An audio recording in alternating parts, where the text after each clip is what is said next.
Hello and thank you for stopping by. I'm your host, Jerry Royce, and welcome to Positive Power 21 Network, where you get your positive on. This is a worldwide podcast for growth, wealth, and success.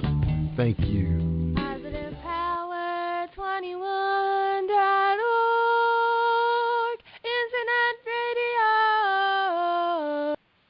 Hello, everybody, and welcome to Positive Power 21.org. That's right.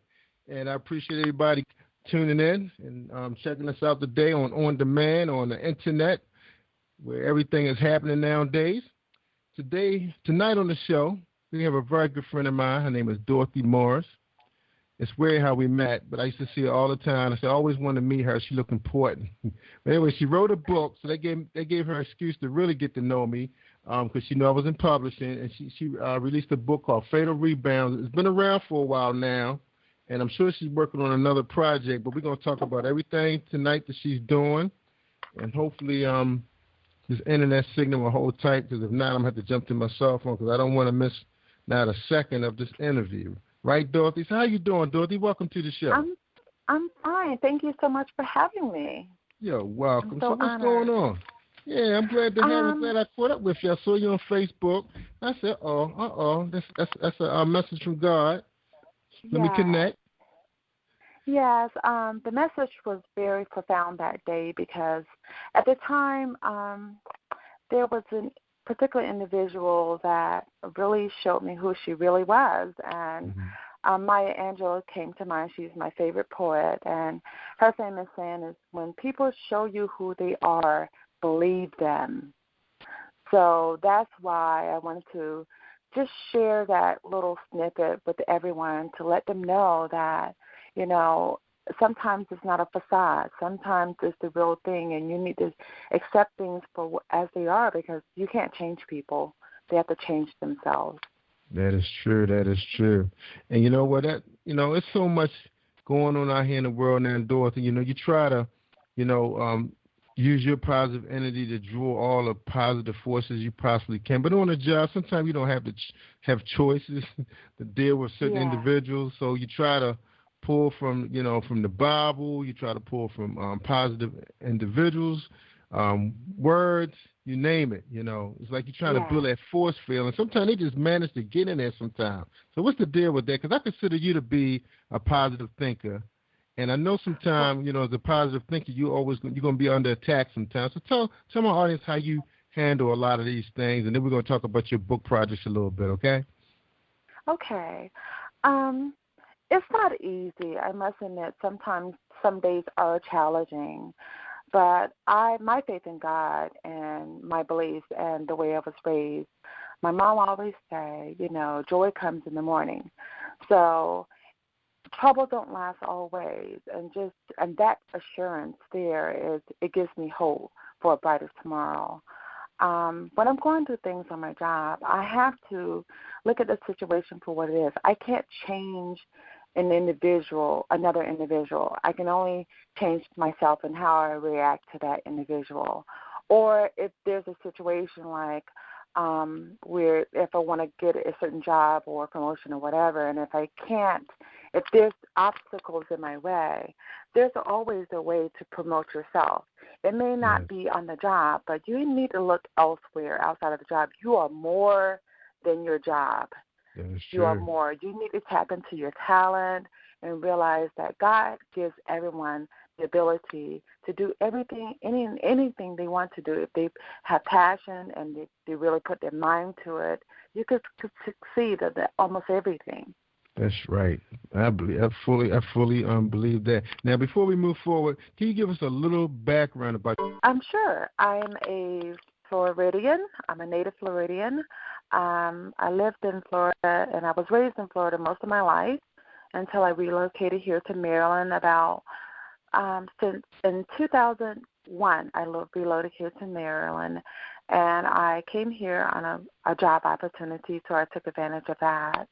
And since I've been here, I managed to obtain my master's degree in human resources development. And prior to relocating here, I got my bachelor's degree in psychology.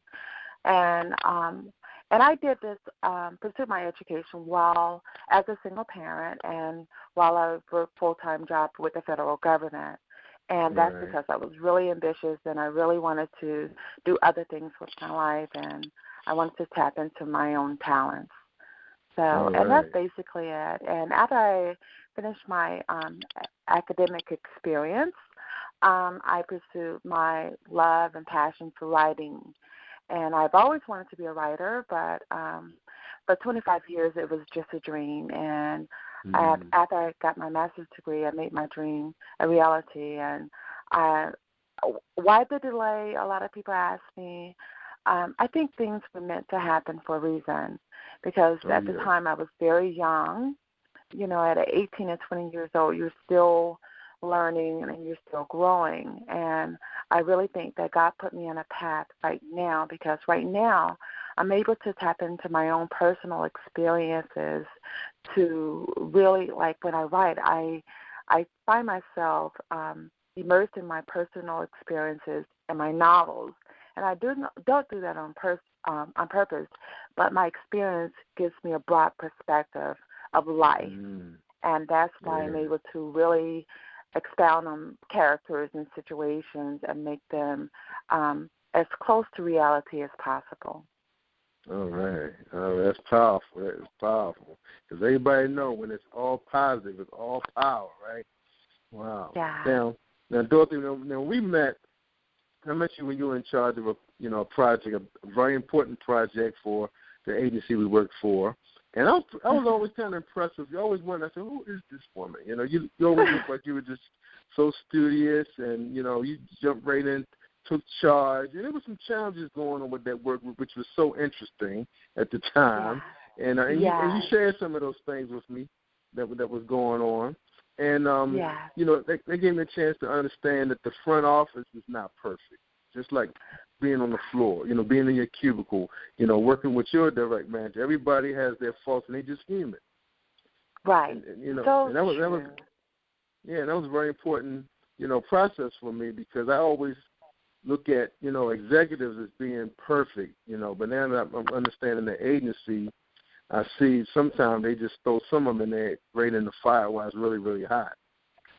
Yeah, and that's really unfortunate, because when we look to our leadership, we look for perfection, and the only one that's perfect, I learned a long time ago, is Jesus Christ himself, and that is my belief. Amen. That's my belief, and I don't knock anyone else's God that they serve, but I realize the human side of leaders, they make mistakes, they have deficiencies just like everyone else, and they're human just like everyone else. And when I started working under that particular front office, I saw a lot of things that disturbed me. For one, the office morale was really low, and I was concerned about that. Secondly, there was a lack of or non-existent communications between the managers and the employees. Right. Or if there was communication, it was sometimes there was a little friction. And I wanted to do my part, and I asked myself, okay, what can I do to bring leadership and the employees together, and how can I tap into my academic experience as well as my work experience to make this happen. So what I wanted to do is, and what I asked my manager if I could do, if I could design some type of communication tool that would bring everyone together. And you're familiar with the weekly highlight reports that I used to produce and the newsletters.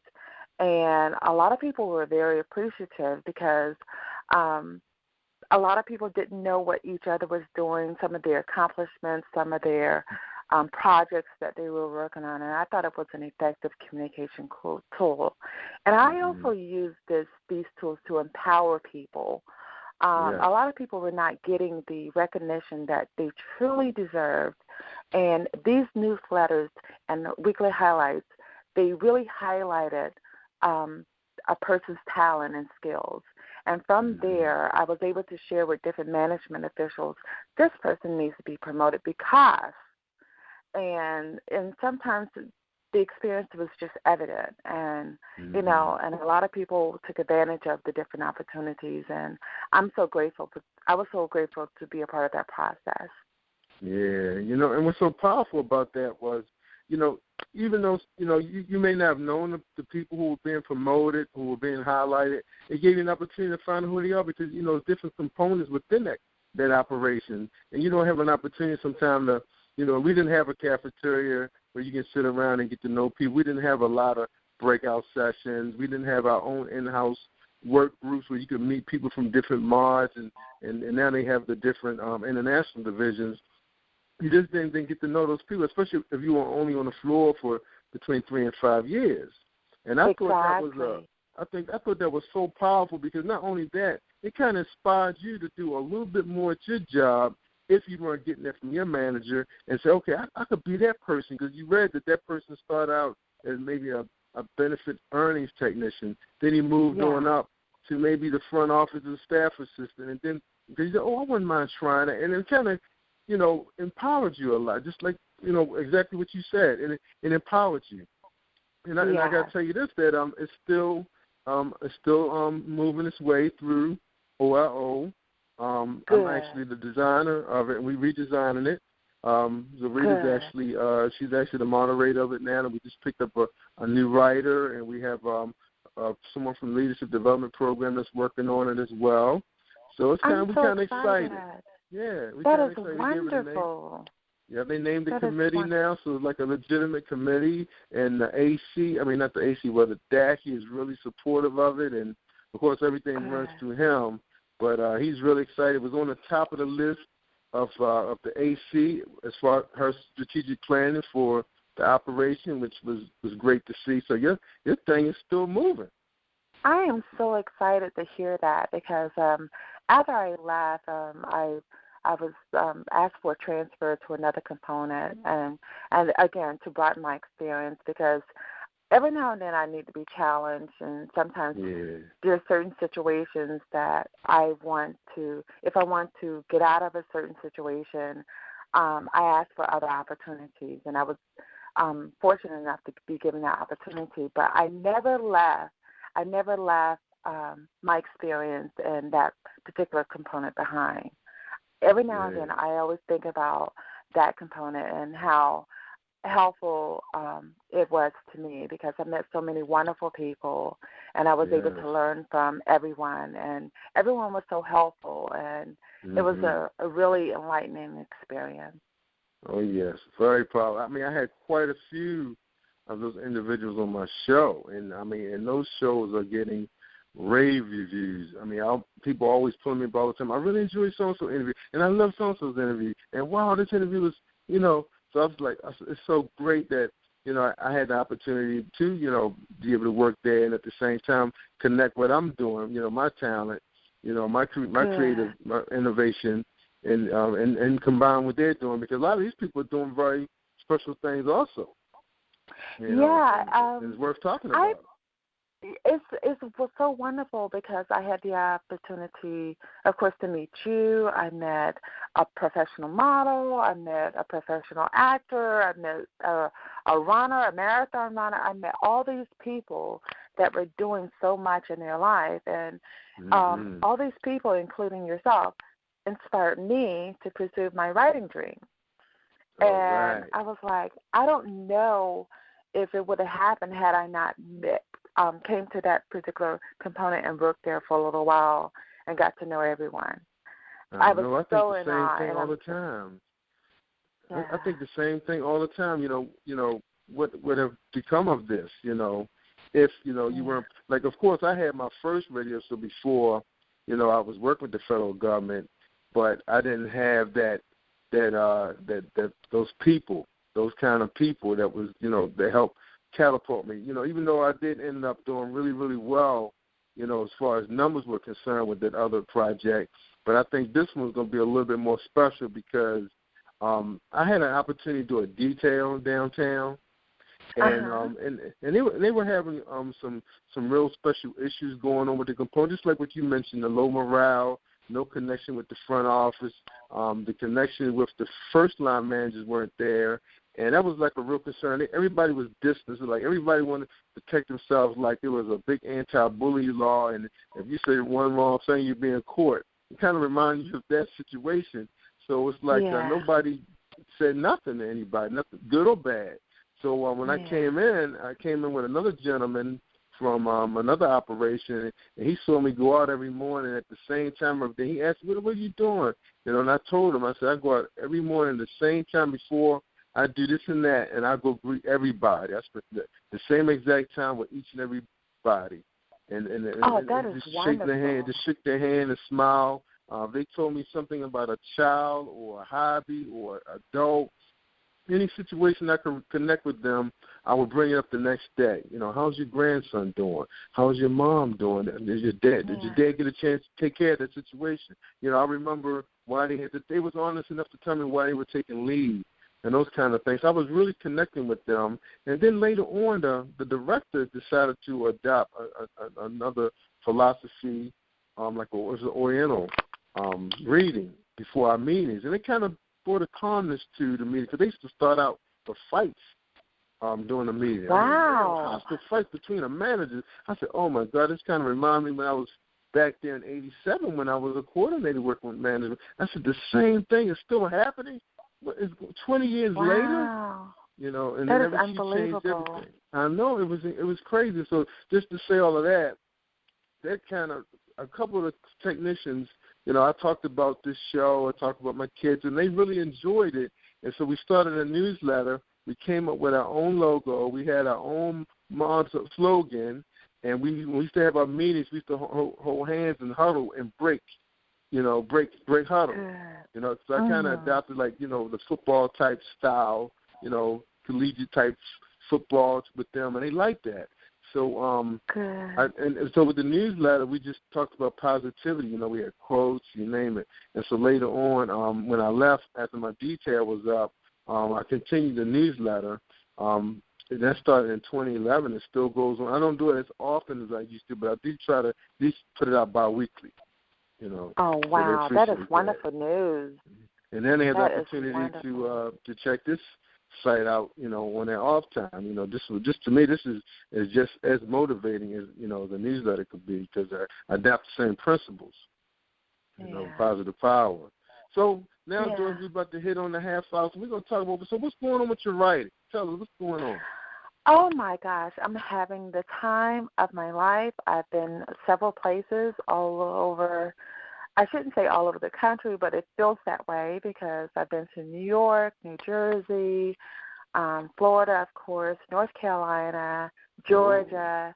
So I'm everywhere selling my book. I haven't made it to the West Coast yet, but I've been on many, many speaking engagements and Fatal Rebounds, which is – I'm sorry? I said, get out. So you're still pushing Fatal Rebounds? I'm still pushing Fatal Rebounds, and because it's part 1 of the trilogy, and part 2, Fatal Vengeance, was released in 2011. Fatal Rebounds was released in 2010. Fatal Vengeance was released in 2012. I'm sorry. I never got a copy of that one. Yeah, so I had to get you a copy. Yeah, okay, yes, I did. That one. So you didn't do a big book signing or nothing? I did a book signing, and it was at the Hilton Hotel in Pikesville, where I had the first book release party. And I'm not sure if you were out of town or not, but I did invite everyone, and the showing was really wonderful. And Gerald sang again. Gerald sang. Incredible. It's incredible. What is his name? What is the last name? Gerald Pringle. Yeah, I saw him on Facebook. Yeah, and it's strange enough because every time I would invite him to sing at my events, the last time I invited him, and it was in 2012, I'll never forget it. I said, Gerald, God has blessed you with this beautiful voice. You're not going to be working for Social Security long. You're going to move to Los Angeles, and you're going to have a singing career, a professional singing career. I'm not sure what capacity, but God led me to tell him this. And at the time, he thought it was joking or laugh. Yeah. I don't know what he thought. I said, no, seriously. I feel led to tell him this. Sure enough, the latter part of last year, I think, when he sent out an email telling everyone that he's leaving Social Security to pursue his singing career in L.A., he looked at me and he said, Dorothy, you told me. I said, I already knew. That was There's crazy. some people, he had a good career. He was having a successful career. Yeah, he was at the pinnacle of his career. You don't leave that career with the federal government because it's very secure and very stable. The thing I like about what he did is that he's very young. Yeah. And when you're young like that, you could, I told him, push come to shove, if he no longer wants to sing or whatever, he could always come back to the federal government because he left on good terms. Right. So I said, go out there, have fun, and just make the best of it. And he's having I had an opportunity to hear him sing at Billy's going away party. That was the last opportunity I got to hear him sing. And that was real nice to see him. Well, I wish him luck. I follow him on Facebook, so he's out Vegas. He's everywhere. He's having a good old time. Yeah, he was in Atlanta or something. So he's moving around. So he was in a major play in New York as well. So I'm very proud of him. I'm very proud of him. Yes. But I'm supposed to be having my next book release party, hopefully this spring or summer. But ready? I'll definitely. The book is ready. I just have to get the cover completed. I have a couple of people in mind that I want for to model on the cover, and but the book has been through my silent readers. My silent readers are the people that read my book before it's published, and everyone is very ecstatic about it. So I'm very happy about it. You are rolling, and you talked about the trilogy. Even I think before Fatal Rebounds was released, and I said, wow, she's really thinking ahead. You weren't even thinking that stopping at the first book that it wasn't going to be successful. You were already planning the titles. And so, in other words, so these characters it's the same characters? It's some of the same characters. Like I said, it's a continuation of some of the main characters from the first book. The second book, it continues on, and this book here is called titled Fatal Blow, and it finishes up the trilogy, so to speak. So there may be a prequel or sequel that branches off from a character, and I may start a new story.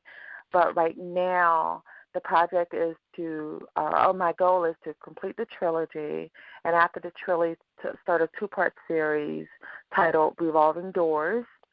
And I've already started outlining that book, and I'm very excited about that too. So you're in a good place right now. Yeah, you're in a good place right now. I am, and I'm very excited. I'm very, I feel very self-assured. It's so weird because I get a lot of comments on my books. For the most part, it's very, very positive. And even if I get negative comments, the little I did receive, I don't take it personal, because in this line of business, you have to be open to critics from all walks of life. And one girl is so crazy. She told me, she said, I don't like your books because they're too clean. You don't use a lot of vulgar language, and the sex scenes are bland. She want them dirty. I said, well, I told her, I said, my genre is mystery, suspense, and is it's melodrama. I said, I don't want to write a romantic book, or I don't want to write an urban book, so to speak. I want to focus on my mystery, and I don't have a problem with those books. I read those books, but as far as writing, I have a certain preference. And your book was really slickly written. To that first book, I mean, you really had to follow the character because it was really moving on you.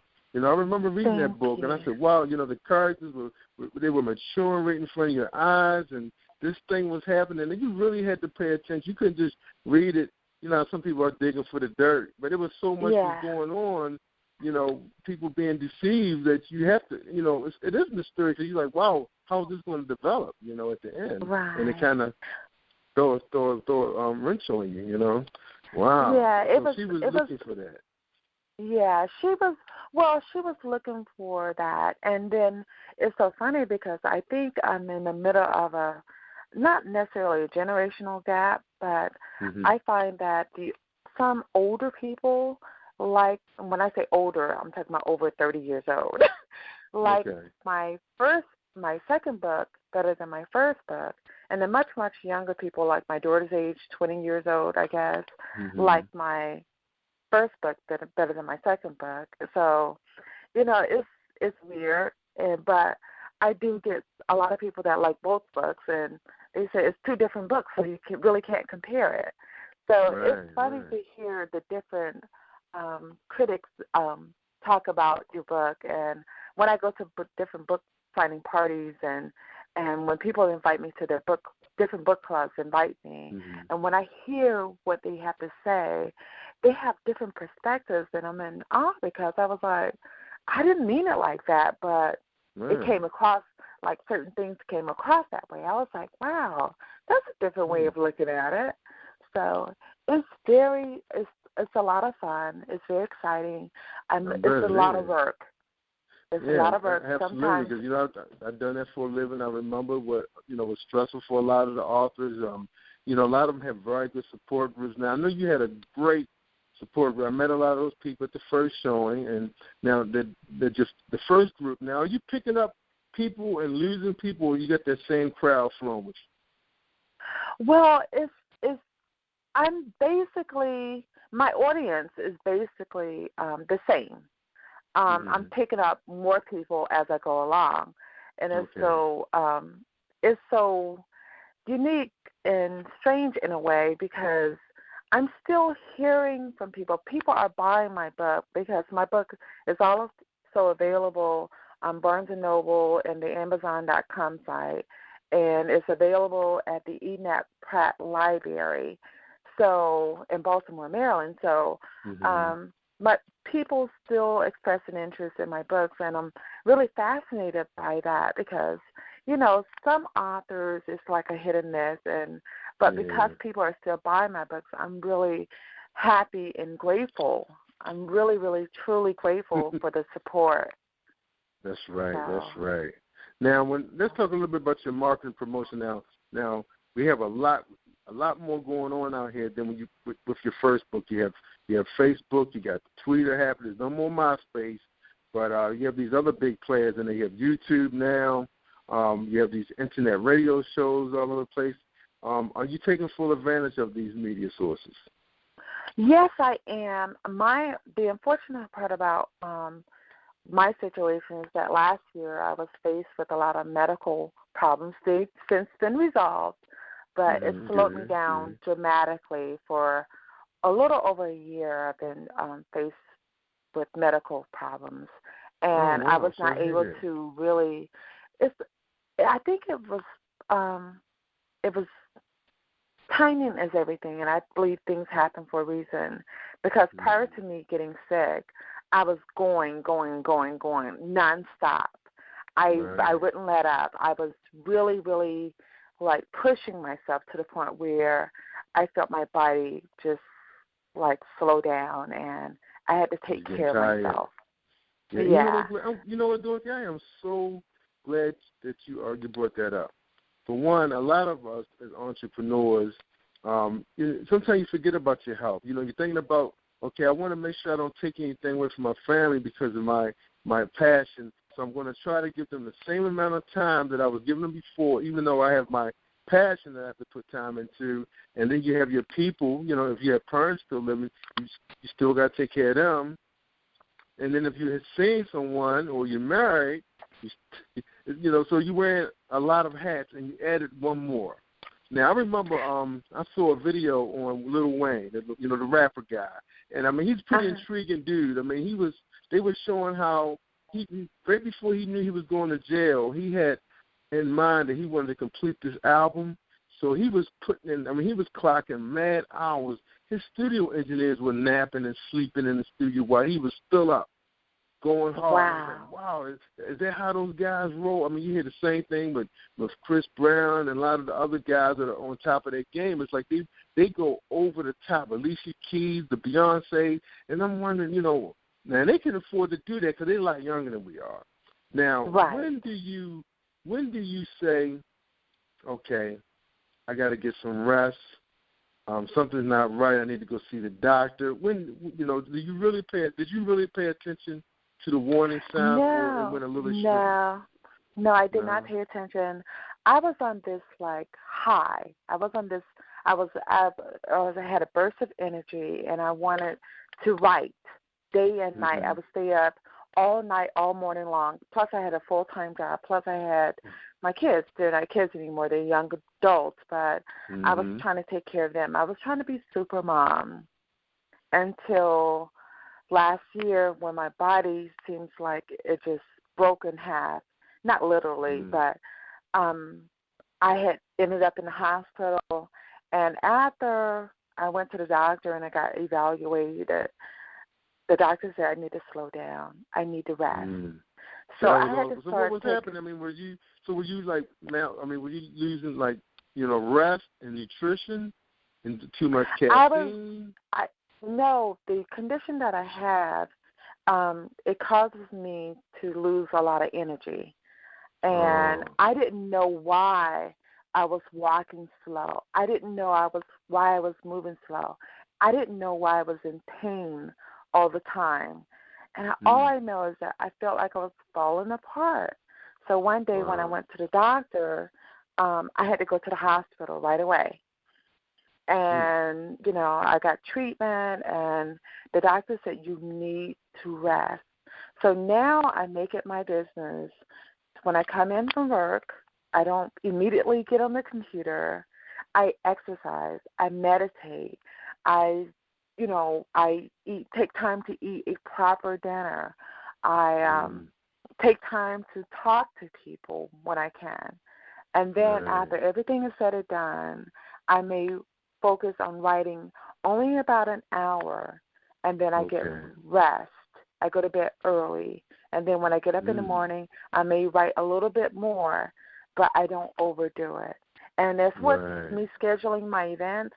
Instead of going somewhere every single weekend, I may go once a month now, or once every. Because with this writing journey, you can go somewhere almost every day of the week. You can book yourself up like crazy. Wow. And I was trying to do that. It's not worth it. You had it like that, huh? So you had it like that. It's not worth it. It's not worth it because my health deteriorated because I was really I had this high energy, and I wanted to tell the world about my book. But when it comes to your health, none of that matters. That's right. We're not getting no younger, so you got to take care of that one body. Now let's talk a little bit about how the word on your book is getting out so fast. Now, what are you spending most of your time doing? Are you tweeting, Facebooking, YouTubing, making videos about yourself? What are you doing? I think I am the most blessed author and writer in the world because I've had, since I've been working for the federal government, I've had the opportunity to be in the midst of wonderful people and form wonderful friendships and bonds. Everyone is very supportive, and you and I know that there's over 10,000 government employees for our particular agency. And the word spread like wildfire. So a lot of my audience, I would say probably 70% of my audience or readers are within the federal government. And they tell their family and friends, and they tell their family and friends. So as far as marketing, it's primarily word of mouth. And I have people come up to me in the hallway that I never met and say, oh, my God, I read your book. I love it. And in my mind, I was like, did I meet them? And then they would eventually tell me, no, my friend loaned me her book, or I bought a book through my friend. And, and I'm like, wow, I'm in awe to this day. I know. One girl came to me today. I'm sorry? I said, I love that building. I miss that building so much. Yeah, but that's with any building I go through. It could be Metro West. It could be Security West. It could be headquarters. It could be my field offices that I used to work at. It could be the regions. I have 25 5 years of experience with this agency, and I moved around a lot throughout my you career. build a fan, and you have a strong fan base. That is wonderful. Yeah. So, I use the media. Like every now and then, I use Facebook. Every now and then, I started a Twitter account, but I don't utilize it as often. But it's primarily word of mouth. Primarily. Yeah. Now they're starting to recommend Twitter a lot more now. They're saying tweeting is a marketing guru's best friend now. Now Facebook has its limitations now, but Tweet is supposed to be the way to go, and I think that's the direction we're looking at going now. Even though, like you said, the word is spreading. I mean, it was funny. I was in a kitchen 2 weeks ago, and it was a young guy in there, and he was fixing some oatmeal, and I said something about the oatmeal, and he said, "Yeah, this is every day." I said, "Cool." So I was walking. I usually have my little ritual in the morning. I wash my cup out. I put the water in. I let it sit. Then I walk to the men's room. I was wash my hands and check my hair. So he walked that same direction, and he asked me my name. He said, "I know who you are." It was crazy. I was like, "Wow, I'd never seen this guy in my life." And we work on the same floor. That is wonderful. Yeah, it's crazy. So it's like you're getting a connection everywhere you go, and these people are supporting you. Yeah, and I have a mentor. Her name is Nakia Smithers, and she's the one that started me on my writing journey. I went on Facebook and I found I contacted a whole bunch of authors, and I said, "Hi, my name is Dorothy Morris, and I was wondering if you can give me advice on how you started your writing experience." And she was the only one that called me. Wow. And I've been in contact with her, and she told me early on, she said, the way to build your audience is one person at a time. And if they like your product, that one person is going to tell at least 5 people. Those 5 people are going to tell their friends. She said the key is the focus on your audience. Don't worry about reaching the whole world. Reach one person at a time, and that's how you build your audience. That's right. That was good advice because I think about that same thing. How did I did it before? Reaching out to one person. And then sometimes you can come together on certain things. That's what I've been doing. Just making connections with other entrepreneurs. Book authors are always my favorite group of people because they know what it's like to grind. So it's like I have so much in common with authors, especially since I was in that business for so long, that publishing industry, and watching it watch it grow the way it is today. With self-publishers now are able to go out there and design themselves a website, put themselves a team together, and connect with people in other states and travel. 'Cause I'm hearing now that a lot of the authors on Facebook are hook up sometime and let them know an event is coming and they can stay at their house and those kind of. It's so nice to hear that is really happening. People building friendships, abroad. Oh yeah, it's amazing. I met authors that I never thought I would meet, and these are writers and authors that I've been reading all of their books practically my entire young adult life, and I was like, wow, oh my gosh. And I'm so in awe. And they said, Dorothy, you're an author too. You're with us. You're part of our. And I said, oh my gosh. Sometimes I have to brace myself because Maya Angelou was at one of my events, and she's my favorite poet and author. And I nearly freaked out. I was like, oh my gosh, that's Maya. And my husband had to grab my hand, and he said, Dad, you're an author too. I said, no, you don't understand. That's Maya. That's right. That's my hero. I said, I am not of her caliber. But he said, you're going to get there. So I was like, okay. Well, I'm probably going to be the same way when I run across Steve Harvey. Oh, my goodness. People always tease me now. They say, Jerry, did you wear jeans on overtime on Saturday? I was like, he probably don't even have a pair of jeans. I kept telling my wife, I said, we got to go and give me some jeans because people talking about me. They calling me Steve Harvey now. Oh, my God. I think that's wonderful. I know. So I can understand. So I know if I ever meet Steve Harvey, I'm going to have to explain. I'm going to have to tell him the story. I remember when I had pretty much my first real conversation with Glasgow. and he said, "Man, you dress better than Steve Harvey." I was just so marveled by that compliment, because I put him way up on when it comes to dressing, And now he has his book and his movie projects, and he has a game show, a talk show. He's the man. So I know. Well, I love his when he gives his powerful, positive thinking speeches. And one thing he said that stuck with me is that he said, God blessed me with this. I didn't make this happen for myself. He said, I was in certain situations where I was given the opportunity, but I didn't have to get that opportunity. God blessed me with this. Absolutely, and I was like, absolutely. Wow, that's nice that he gives homage to God, Yes, absolutely. And I my mom and I did my first show was called Why I Love Steve Harvey. Why My Mom Loves Steve Harvey. And it was a really good show. And look, the show was so good that she hasn't been able to top that show. So now she's always paranoid when we have to do a show and this should cancel on. Oh, wow. I said, Mom, I said, but look what we were talking about. This guy is, he's Superman of entertainment now. He's a lot of people's mentor. So and it's so crazy because he had a lot of people that didn't like him either. There was a lot of haters. And Tyler Perry's going through the same thing right now.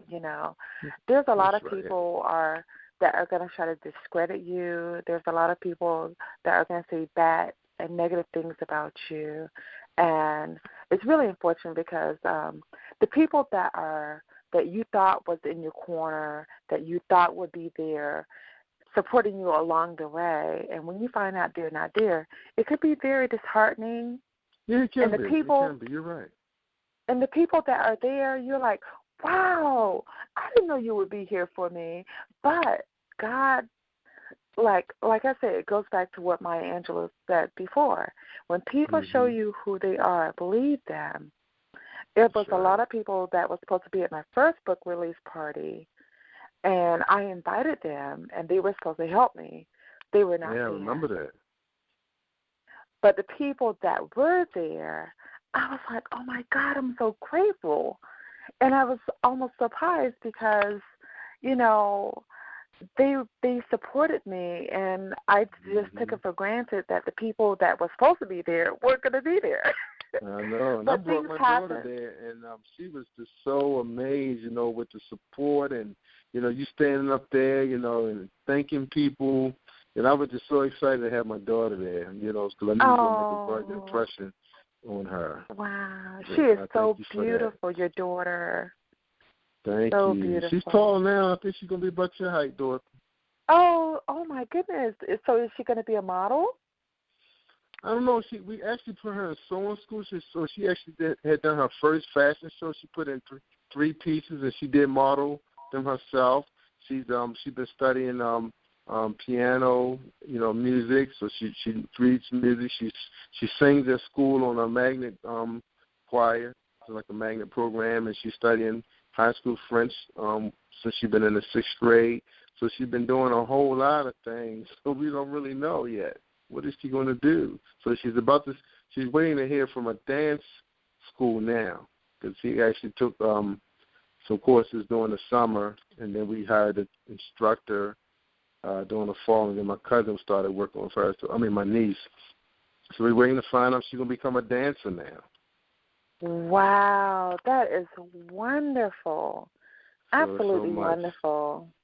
But you have to expose them to positive people first, so they can see where they could end up, And I love the fact that, here you were someone that we knew from the office, we always admired you anyway, the way you carried yourself. And then when you put out this product, and then, you invited everyone to come out to support you, and you spent some money on there.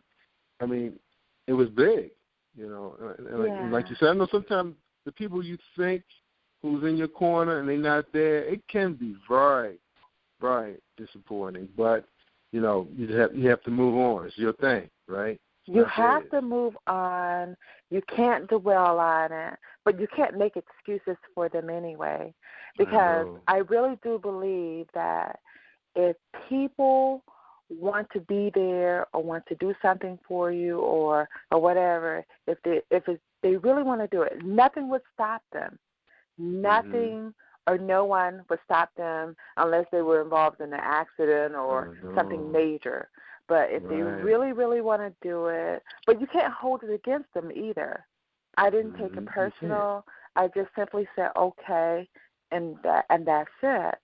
And I like to give people the benefit of the doubt. I like to give them a break. I really do. Instead of making up lies and stuff, I said, no, it's okay. Yeah, it's right. Okay. You just say, hey, it's okay. I'm going to fly anyway. And not only, you're absolutely right. You're absolutely right. And it's so funny, the couple of people that gave me feedback, negative feedback about my book, I'm forever grateful, and I told them thank you. I'm a new writer, and I'm going to try my best to do better. But when it comes from a ill heart or a jealous heart or envious heart or whatever, you got to see it for what it is. Yeah. You'll never be able to please everyone. It just won't happen. Yeah. The only thing you could do. I'm sorry. No, I said go ahead. The only thing you could do is accept them for who they are, and you have to. If people give you some type of critical feedback, you have to accept it for what it is, but you have to know from where it's coming from. You got to know in your heart whether or not it's sincere. If it's sincere, get something from it, learn something from it, incorporate it, make sure you can improve upon it. But if it's coming from a bad heart or evil heart, you got to look at it for what it is. You got to pray about that person and move on. I know, and it's funny how you meet people and you like you look at yourself. If you sit there, if you put yourself side by side, you're a complete opposite. And then you befriend those people, you talk to them because you have a few things in common, like family. And next thing you know, something fall in your lap, and God say, "This is yours. I want you to have fun with it." And next thing you know, they jump right on board with you and just as excited. Yeah, that's wonderful. I know. It's just unbelievable. I mean, like I said, if you ever had an opportunity to listen to the people who have done interviews that's from where we work, those people were from day one. You look at because I always used to sit in a room, like especially for a training class or a workshop, and I always look around and say, "Who's in here gonna become my friend?" I'm always looking for a friend. Who's gonna be my friend in this room, right? It doesn't really matter, but it's like who I'm going to connect with. And it's always the person I didn't expect to be the person. That was probably the person I was sitting there talking about to myself. Like, wow, man, she's intimidating. Or, wow, that's a slick dude. Next thing you know, they're like your pal. Wow. It's funny. Like, I mean, because, I'm in a leadership development program. And it's been, it'll be a year in May, I think. And it's funny, you're in there with these people for a whole week. It's like 22 of us, I think, or maybe it's 25.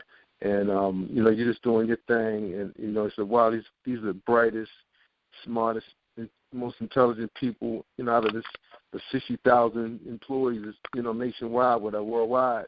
And then you want to find out what do each of these people bring to the table. That's my challenge is to find out. Because I said somewhere down the line I'm gonna need that person. I'm gonna need to, go to them and ask for their advice, and they're gonna be right there for me. And that's happened. And on way more than one occasion. Incredible. For this program that I have now to be where it is, I have to give homage to my good friend Latrina Davis from Detroit. She was here on the detail. She had to go back home. Funny thing is, while she was here on the detail, she actually met her future husband. She's actually engaged now.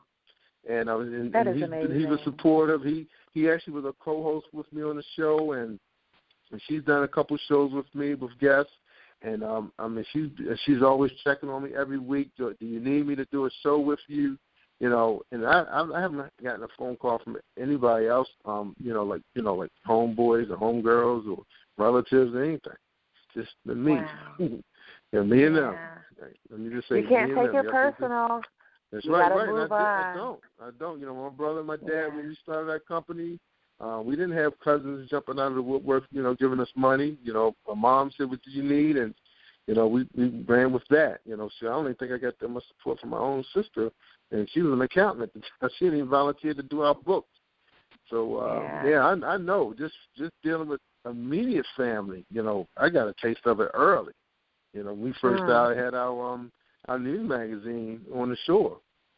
So believe me, Dorothy, I know. I'm almost 50. Yeah. I'm 50-some years old now. Yeah. I've grown and I've learned. Yeah, I'm glad you're in the leadership program. I never had the opportunity to be in a leadership program, and I was told the reason why I never got selected is because I was always putting in for promotions and moving around. Yeah. I mean, I'd love to get a permanent promotion, believe me. But, this has been, it's funny because you ask God sometimes, like, you sit there at Cuba and say, why am I, you know what you have, you know your talent. People come up and always say, why are you here? What's the deal, And I was like, I don't know, I'm just accepting it. I'm paying my bills, The economy is bad. The job was available. They called first. And, and then, as things progress, you start seeing the doors, the path, and then you see the people who's on the path with you. It's like, wow, this is getting exciting now. Where is this leading, So sometimes I sit there saying, why am I in that position? And then, like you said, why didn't I put in for that detail? Because you never know who it's going to lead you to. So I put in for it. I remember my wife and I were in Vegas, and she wanted to go to breakfast. And I'm not really a breakfast person because, a bagel and a cup of coffee is good for me. But she wanted to hit this extravagant breakfast buffet. So I said, hon, this is the last day I can put in for this job. And I had my netbook. So, the screens are only 10 inches. And you have to and you have to write elaborate paragraphs explaining, that question, Right. And, because it was going to be read by a third-party organization. It wasn't just be our people looking at it. It was going to be real HR professionals.